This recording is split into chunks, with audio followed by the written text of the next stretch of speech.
click those pens and grab that paper. Good morning, class. Today we'll be learning about evolution. Hey, teacher sir, hold on.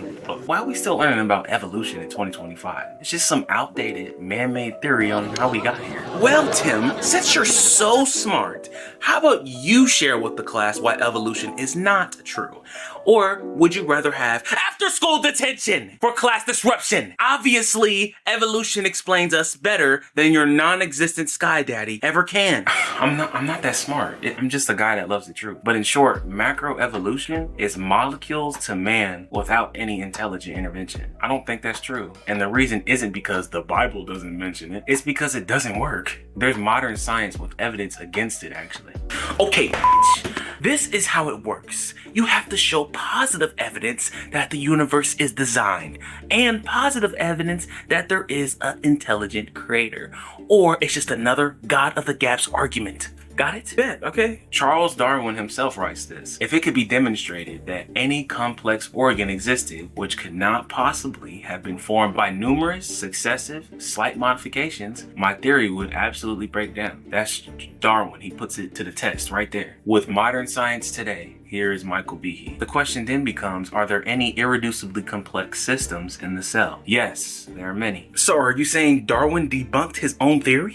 Yeah. There's an acronym for this called LIFE. L stands for limits to genetic change. So for example, breeders know they can't break the genetic code of a canine. You can breed all sorts of dogs, small as a Chihuahua, big as a Great Dane, but they can't break the genetic limit. So if intelligent minds can't break the genetic limit, why do we expect non-intelligent processes to do so? Hey, he's asking the right questions. Shut up, James. The I is irreducible complexity, made famous by Michael Behe. So back in Darwin's day, he didn't know what was in the cell. Now we know with modern science that the cell is packed with unfathomable complexity that's so connected that you can't modify one part without shutting down the whole cell. So all the parts will need to be modified at the same time to have any function. It's irreducibly complex. So what's the problem here? It shows that gradualism doesn't work. And even Richard Dawkins said, if we don't have gradualism, we're back to a miracle. The F stands for fossil records, and the fossil records don't fit gradualism, specifically the Cambrian explosion. The phyla, a group of the earliest organisms, appear just fully formed with no fossil precursors. Even Dawkins said it looks like it was just placed there. So the evidence points better with the creation and an intelligent design than it does a gradual random process. So if everything was so ancestrally related and it went through all these transitions and forms, we should find millions of transitionary fossils, but we don't find them, like, at all. The E is epigenetic information.